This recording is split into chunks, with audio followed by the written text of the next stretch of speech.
BP வந்தால் பல் சொத்தை வரன்னு சொல்கிறாங்களே, அது உண்மைங்களா? நம்ம அதை பார்த்து தெரிஞ்சுக்கலாம். ஆக்சுவலாக டேரெக்டாக இப்போ நம்ம பிளட் ப்ரெஷருக்கும் பல் சொத்தைக்கும் எந்த விதமான சம்மந்தமும் இல்லை.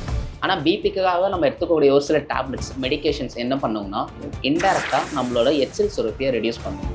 எச்சில் சுரப்பி ரெடியூஸ் ஆனால் என்ன ஆகுனா, நாக்கு வறண்டு போகும். அதை சுற்றி இருக்க பல்லோட ஸ்ட்ரக்சர்ஸை லைட்டாக வந்து வறண்டு போக ட்ரை ஆகும். ஸோ அந்த மாதிரி கண்டிஷன்ஸில் பல்லை சுற்றி பாக்டீரியா ஜாஸ்தி க்ரோத் ஆகும். சாப்பாடு வந்து பல்லோட இடுக்குகளை மாற்றி எச்சில் சுரப்பி கம்மியாகிறதுனால அது வந்து கிளியர் பண்ண முடியாமல் தவிக்கும். ஸோ அந்த மாதிரி கண்டிஷன்ஸில் பாக்டீரியல் க்ரோத் ஜாஸ்தி ஆகும்போது என்ன ஆகுனா, நமக்கு பல் சொத்தை ஏற்படுறதுக்கான வாய்ப்புகள் ரொம்ப ஜாஸ்தி.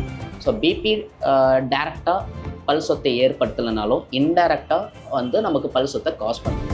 ஸோ முடிஞ்ச அளவுக்கு அந்த மாதிரி கண்டிஷன்ஸில் நம்ம அதை எப்படி தவிர்த்துக்கலாம்னா, நம்மளே வந்து ஹைட்ரேட் பண்ணணும். நிறைய தண்ணி நம்ம குடிக்கலாம், அப்பப்போ மவுத் ரின்ஸ் பண்ணலாம். ஸோ இந்த மாதிரி நம்ம பாதுகாத்து வச்சுக்குவோம். முக்கியமான விஷயம், எல்லாரும் தவிர ஒரு விஷயம், நைட் டைம் ப்ரஷ் பண்ணலாம். ஸோ இந்த மாதிரி நம்ம அடிக்கடிக்கு நம்மளை ஹைட்ரேட் பண்ணிகிட்டே இருந்தோம்னா, பிபி வந்தால் அந்த பல் சொத்தை வரும்ன்ற கான்செப்டை நம்ம வந்து பிரேக் பண்ண முடியும்.